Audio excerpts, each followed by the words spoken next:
Unidade 2, Tecnologia. Aula 7.1, Conteúdo, Funções Químicas, Ácidos e Bases. Habilidade: utilizar códigos e nomenclaturas da química para caracterizar materiais, substâncias e transformações químicas. Boa tarde, alunos. Boa tarde, professores. Então, vamos falar hoje sobre funções inorgânicas. Mas vamos à nossa revisão do dia.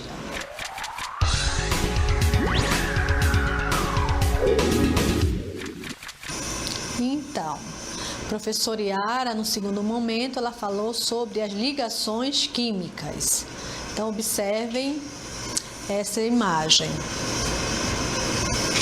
Então, nós temos aí duas ligações, a ligação iônica e a ligação covalente. Observem vocês, né, que a ilustração, ela nos mostra que a ligação que está acontecendo entre esses alunos aí é do tipo iônica, né?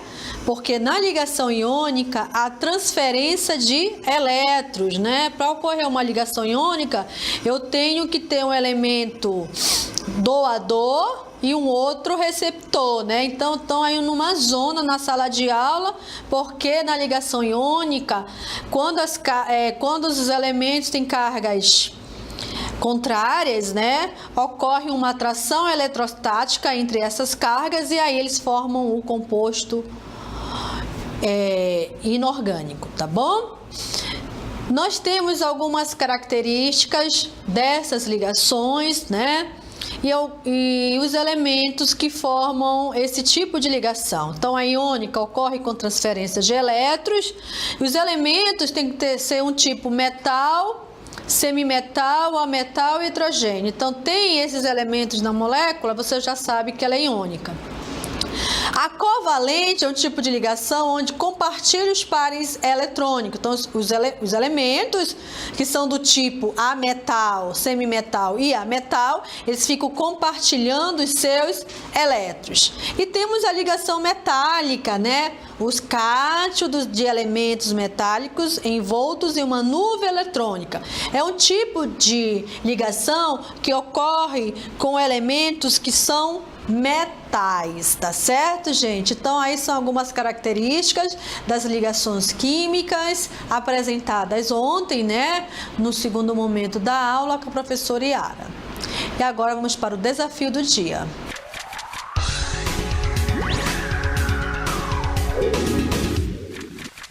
Um aluno, trabalhando no laboratório de sua escola, deixou cair uma certa quantidade de solução alcoólica de fenolftaleína, que é o indicador, viu, gente? Sobre o balcão que estava sendo limpo com sapólio. O local onde caiu a fenolftaleína adquiriu quase que imediatamente uma coloração violácea. Então, mostra aí na imagem, né? O que este aluno concluiu observando a mancha rosa intenso, ok? Então, quem prestar atenção na aula de hoje será respondido aí esse desafio, tá bom, gente? Então, vamos para a nossa aula de hoje.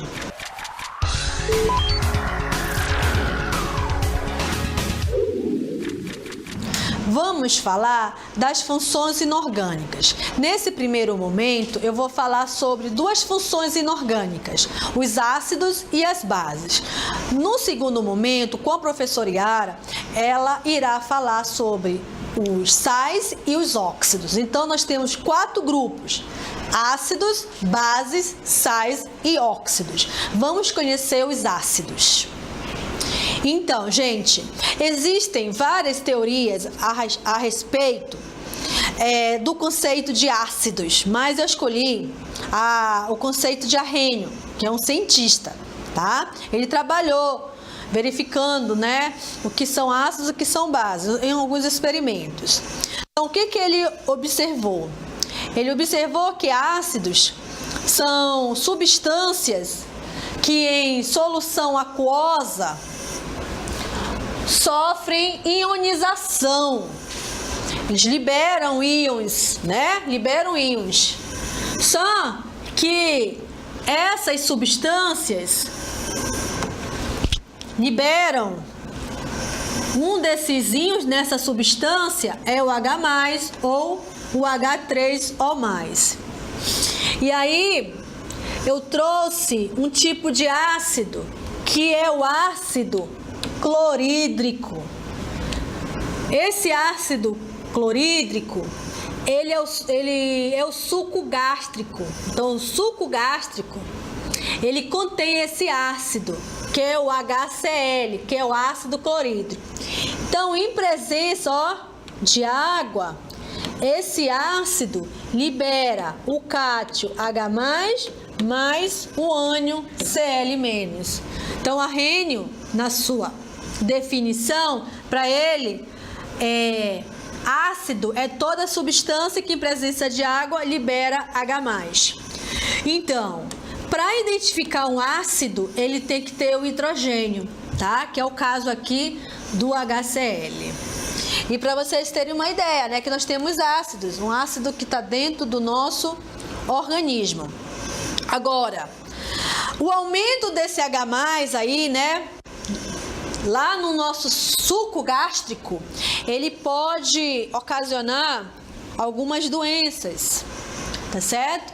E aí a gente vai assistir, né, um vídeo agora que a gente vai observar nesse vídeo se realmente o leite gelado, ele resolve o problema de azia, né?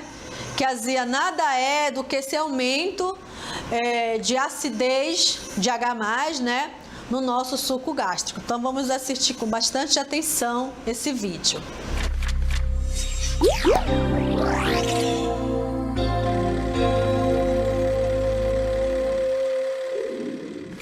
Sente azia, toma leite gelado para curar. Resolve? Resolve? Será? Será que é bem assim? Acho que não.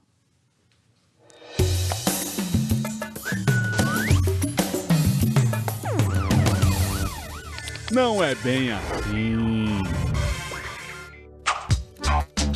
O leite gelado até dá um alívio na hora, mas pouco tempo depois a azia vai voltar. Na digestão, nosso estômago produz o suco gástrico. É um líquido super ácido e enquanto esse líquido está lá dentro no estômago, tá tudo bem, porque ele tem uma camada protetora para segurar a onda. Mas os outros órgãos do nosso sistema digestivo não têm essa proteção. E é aí, quando o suco gástrico vai parar onde ele não devia, que você sente a queimação. É o tal do refluxo. Nossa digestão é uma via de mão única, mas se o estômago fica muito cheio ou se tem algum problema, um pouco do suco gástrico pode voltar na contramão, machucando o esôfago. Quando você bebe o leite, ele vai passar pela região machucada e vai dar aquele alívio momentâneo. Mas assim que o leite chegar no estômago, o processo digestivo recomeça. E aí é um ciclo sem fim. Quanto mais leite, mais suco gástrico. Quanto mais suco gástrico, mais refluxo. Quanto mais refluxo, mais azia. Então o que fazer? A solução é diminuir a produção do suco gástrico. Para isso há dois jeitos. Ou com medicamentos bloqueadores de ácidos estomacais que precisam de prescrição médica, ou tomando, olha só, bebidas ácidas em pequena quantidade. É, o suco de limão, suco de laranja. Isso porque quando essa acidez chega ao estômago, ele se confunde e aí acha que não precisa mais produzir tanto suco gástrico. Mas o ideal mesmo é prevenir essa azia pontual. Como? Comendo de 3 em 3 horas em porções pequenas. E evitando tomar líquidos junto com a comida, para não encher demais o estômago. E caso você sinta azia e dores de estômago com frequência e sem motivo aparente, já sabe, não é? Procure um médico, porque aí pode ser gastrite e isso precisa de tratamento específico. Então, gente, fica aí a dica, né? Que a gente precisa ter alguns cuidados para não produzir em excesso esse ácido, né, que está presente lá no suco gástrico, porque ele pode ocasionar a gastrite. E aí eu trago mais algumas informações. O excesso de acidez no estômago causa úlceras e gastrite, né? Quais são esses sintomas de gastrite? Que nada é do que o aumento da concentração de H+, né, gente, no estômago. Há uma queimação no estômago, mau hálito, dor de barriga ou diarreia e vômito com sangue. Esses são os sintomas da gastrite. Então, se previne, coma em 3 horas, não coma muito em excesso, né, para que não haja essa produção desse ácido no seu estômago. E assim você vai evitar, né, a gastrite, e da gastrite pode produzir, né, uma úlcera, tá? Chegar a uma úlcera. Além desse ácido que existe no nosso organismo, né, que ele é um ácido importante, nós temos os ácidos que estão presentes em diversos alimentos, como o ácido cítrico, que está presente nessas frutas, no limão, na laranja, no morango. Então, algumas frutas têm a presença de ácidos. E professor, e como é que eu identifico esse ácido, já que é um mundo micro, né? Os átomos estão presentes aí através dessas características que nós vamos ver agora. Então, é o sabor azedo. Então, toda fruta que tem o sabor azedo tem um ácido lá, né, presente, né? Lembrando que ácido é aquela molécula que tem o hidrogênio, né, presente. Em presença da fenolftaleína, que é um indicador, tá? Esse indicador, ele vai dizer se a substância é ácida ou base. Se ela for uma substância ácida, a fenolftaleína em contato com uma substância ácida, ela vai ficar com uma cor, tá? Quer dizer, ela não vai mudar de cor, ela fica incolor. Toda substância que eu adiciono a fenolftaleína, se ela for ácido, ela fica incolor. E os ácidos, eles neutralizam as bases. Então, quando eu estou com muita acidez, o que eu uso, né? Aqueles antiácidos que possuem na sua fórmula bases, que vamos já conhecer quando é que eu tenho uma base, tá bom? Existem muitos ácidos, né, no estômago, nos alimentos, nas frutas, e nós temos uma classificação para esses tipos de ácidos, tá bom? Então, conforme a quantidade de hidrogênios ionizáveis, a presença ou não de oxigênio. Então, dependendo dos hidrogênios ionizáveis, eu tenho, por exemplo, se eu tenho aqui o HCl, eu só tenho um hidrogênio na molécula, então eu classifico ele como sendo monoácido. Além dessa classificação, eu observo se ele tem oxigênio. Ele não tem oxigênio, tá? Então, eu classifico ele como sendo um triácido. Classifico ele como sendo um ácido normal. Quando ele tem oxigênio na molécula, olha esse ácido aqui, que é o ácido sulfúrico. Ele é classificado como oxiácido, tá? Oxiácido é quando você tem oxigênio na molécula do ácido. Além disso, observem vocês que eu posso classificar o ácido pela quantidade de hidrogênio. Nesse caso, são dois. Eu tenho o diácido, tá bom? Então, ácido normal é aquele ácido que não tem a presença de oxigênio. Oxiácido é que tem já oxigênio na molécula, né? E o mono e o di são prefixos que eu utilizo para dizer a quantidade de hidrogênios presentes na molécula, ok? Agora a gente vai aprender a nomear os ácidos. Nomear, gente, é dar nome, né, aos ácidos. E aí, eu vou utilizar uma regra da IUPAC, que é a União Internacional da Química Pura e Aplicada, que ela diz o seguinte, essas normas. Você vai colocar, primeiramente, a palavra ácido e em seguida o nome do elemento, da molécula e a terminação hídrico. Então prestem atenção aqui, ó. Isso aqui é o ácido, não é? Não é um ácido? Eu quero que vocês nomeiem, me digam qual o nome desse ácido. Você vai colocar a palavra ácido na frente. O elemento ligado ao hidrogênio é o cloro. E aí você vai ter que usar no nome do elemento a terminação hídrico. Aí fica clorídrico. Olha aqui o hídrico, a terminação hídrico, ó. Ok? O outro ácido, HI. Como é o nome desse ácido? Usando a nomenclatura. Primeiramente, você vai colocar a palavra ácido. Qual é o nome do elemento que está ligado ao hidrogênio? É o iodo. Ligado ao hidrogênio é o iodo. Só que você tem que adicionar a terminação hídrico, tá? Então, como é que fica o nome dele? Ácido iodídrico. Difícil, né, de falar? É assim mesmo. O outro, gente, é o enxofre, tá? H2S. Vou colocar a palavra ácido. No caso quando eu tenho S de enxofre, eu uso SUF, né? Enxofre, não existe enxofídrico, não. É o nome dele em latim, é o sulfídrico. Então fica ácido sulfídrico. Aí a gente precisa memorizar quando se tem o enxofre, né? Que é o SUF que eu uso.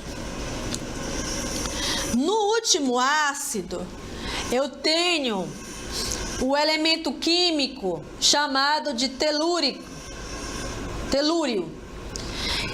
E aí eu vou ter que adicionar ao nome do elemento, que é o telúrio, a terminação hídrico. Então, primeiramente, vou colocar a palavra ácido. Depois, o nome do elemento ligado ao hidrogênio, que é o telúrio, e adicionar a terminação hídrico. Então, vai ficar ácido telurídrico. Olha, tá bom? Então, é só seguir essas regras, essas normas estabelecidas. Nome do ácido, nome do elemento, mais a terminação hídrico. É desta forma que eu vou nomear os ácidos. Na próxima imagem, eu tenho novamente, né, o ácido gástrico. Nós temos o estômago, dentro do nosso estômago nós temos o ácido gástrico. E no ácido gástrico nós temos o ácido, que é o ácido clorídrico, né? E aqui é uma folha de macaxeira, né? Nós também temos um ácido, né, gente? Esse ácido que é produzido aí pela macaxeira, às vezes é um ácido que é venenoso se a gente não saber manipular da forma correta, né? Além desses ácidos, nós temos no nosso cotidiano esses daqui, ó.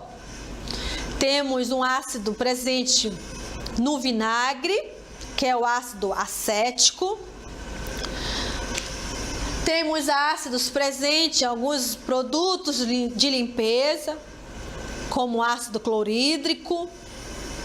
E temos um ácido presente nas baterias dos automóveis, que é o ácido sulfúrico. Ter muito cuidado com essas substâncias. O excesso de vinagre pode aumentar, né, a concentração de H+, do HCl no nosso estômago, e aí a gente tem aquela sensação de azia, ou pode gerar uma gastrite. O excesso, né? Tem gente que diz que toma vinagre para emagrecer. Será que está correto? Ou vai desenvolver uma gastrite? E aqui eu tenho os materiais de limpeza que devem ser manipulados corretamente, né? De acordo com os procedimentos do rótulo. E temos a bateria de automóvel.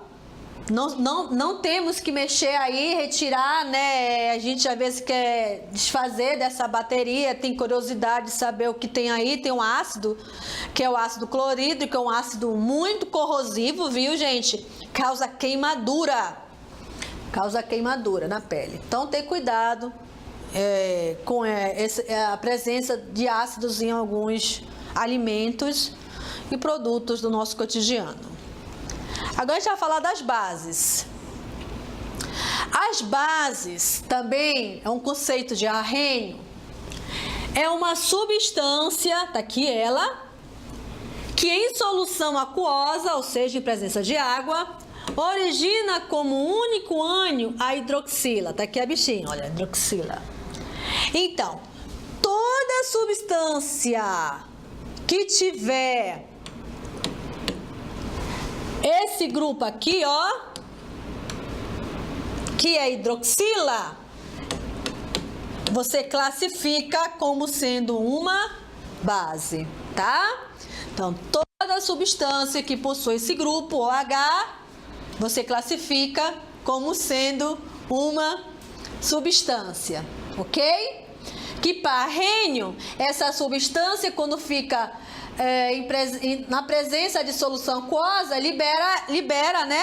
Libera hidroxila, OH- e o outro é o cátio, tá bom, gente? Então, ácidos. Os ácidos. Como é que eu identifico um ácido? Com a presença de hidrogênio na molécula. E como é que eu classifico? Digo que é uma base quando ela tem a hidroxila. A hidroxila tem a fórmula molecular OH, tá bom? Ok? E nós temos algumas características das bases. Vocês já provaram banana verde? Bem verde mesmo. Ela tem um sabor assim astringente. Ela não é azedo, né? Que azedo, o sabor azedo é que caracteriza um ácido. Já as bases tem um sabor astringente, assim mesmo ruinzinho, né? Igual de banana verde, igual de leite de magnésia. Pronto, leite de magnésia, que também é um antiácido, né? Leite de magnésia. As bases, elas neutralizam os ácidos, olha que legal. Então, a magnésia, a gente toma para neutralizar, ou seja, abaixar o nível, né, de H+, do ácido clorídrico produzido lá no nosso suco gástrico. Às vezes nós a utilizamos. Então, ela neutraliza os ácidos. As bases, em presença da fenolftaleína, o que é a fenolftaleína, gente? Ela é um indicador. Essa palavra indicador é de que indica, não é? Não dá essa ideia? Ela indica. Então, se eu tenho aqui uma substância, vou botar aqui dentro, ó. Eu adicionar algumas gotas de fenolftaleína e ela ficar, ó, rosa. Isso significa dizer que a solução presente aqui é uma base e não ácido. É isso, a fenolftaleína é o indicador. Ela indica se o meio é ácido ou se o meio é uma base. Então, se ficou róseo, ela está indicando que o meio é uma base. Porque o ácido, a fenolftaleína, no meio ácido, sabe? Ela não tem cor, ela é incolor. Já a base, na presença de fenolftaleína, ela fica um rosa intenso, tá? Então, o indicador ela serve para indicar se o meio é ácido ou se o meio é básico. Assim como a gente dá nome aos ácidos, também vamos usar regras para nomear as bases. Como é que eu vou nomear uma base, professora? Eu vou seguir essa regra aqui, ó. você vai dar... Primeiramente, você vai colocar a palavra hidróxido. Aí você vai botar essa di. Em seguida, o nome do cátion. Caramba, agora pegou, professora. Tem que saber o nome do cátion, é? Gente, existe na tabela de vocês, atrás da tabela de vocês, uma tabela de cátions e de ânions. Então, vocês vão ter que manipular essa tabela de cátions e de ânions. Eu também enviei para o professor uma tabela, tá?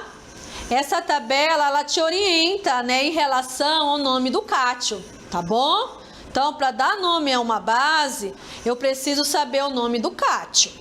Vamos lá, vamos ver isso. Então, eu tenho ali uma base, né? Porque tem hidroxila, olha aqui. Tem hidroxila, é uma base. Eu quero nomear essa base. Eu preciso ir lá na tabela de cátions, está aqui, ó. Isso aqui é uma tabela de cátions, ó. Isso é uma tabela de cátions. E observem vocês que cada cátion, nesse caso é uma tabela de ânion, cada ânion desse daí tem um nome, assim como o cátion também tem um nome. Então eu só venho aqui, ó. Aqui, ó, F negativo é o fluoreto, o Cl- é o cloreto. Então eles têm nomes especiais, ok? Então, eu vejo que o sódio, ele é o cátion, né? Sempre o primeiro elemento da molécula sempre vai ser o cátion, não esqueçam disso. Então, se eu olhar lá na tabela de ânion, na tabela de cátion, eu vou ver que o nome desse cátion, por coincidência, tá, gente? É sódio. Não é porque eu tirei da tabela periódica, não. É por coincidência, o nome dele é sódio. E o ânion, como é o OH-, é chamado de hidróxido. Então, como é que fica o nome desse composto? Hidróxido, a preposição de, né? Mais o nome do cátion, hidróxido de sódio, tá? No segundo exemplo, eu tenho aqui uma base, tudo bem? Por que é uma base? Porque tem essa hidroxila aqui. Essa hidroxila é como se ela fosse a identidade das bases, né? Tá aqui a hidroxila, olha aqui eu desenhando a hidroxila, ok? O que eu disse para vocês? Que esse primeiro elemento sempre vai ser o cátion. E esse daqui é o ânion, né? Esse nome desse ânion é a hidroxila. Então, isso aí vocês já vão, né, até memorizando. Pegando a tabela de cátions e de ânions, vou pegar a tabela de cátions. E eu vejo que o nome do cátion aqui, que é o Al, eu vejo que o nome dele é alumínio. Lá na tabela, tá bom? Então, como é que fica o seu nome? Como fica o nome dessa molécula? Primeiramente, a palavra hidróxido, ó, seguido do nome do elemento. Eu tenho que colocar a preposição de sempre, hidróxido de, e o nome do cátion, alumínio, hidróxido de alumínio. Tá aí. Não é difícil. É algo novo, eu sei que é algo novo, mas difícil não é, tá? Eu preciso agora utilizar a tabela de cátions e de ânions. Tá aí a tabela, essa tabela só é de ânions, mas tem a tabela de cátions que foi enviado para você, professor. Bases no cotidiano. O hidróxido de sódio. Sabe onde ele está presente? No sabão. O hidróxido de sódio, que é esse daqui, né, ó, está presente no sabão. Ele é um sólido iônico branco, altamente higroscópico. É uma base, muito forte. Ele, como matéria-prima, tem que ter cuidado na sua manipulação, porque ele pode até queimar a sua pele. E quando você está fazendo sabão, você também tem que se proteger, porque ele libera gases. E por último, nós temos o hidróxido de magnésio, que é uma base, né? E ele é vendido não como hidróxido de magnésio. Comercialmente, o nome dele é leite de magnésia. Nós conhecemos como leite de magnésio e não como hidróxido de magnésio, que é o seu nome oficial. Tá bom, gente? Então isso aí foi um pouquinho do mundo dos ácidos e do mundo das bases. A sua aula continua no próximo vídeo.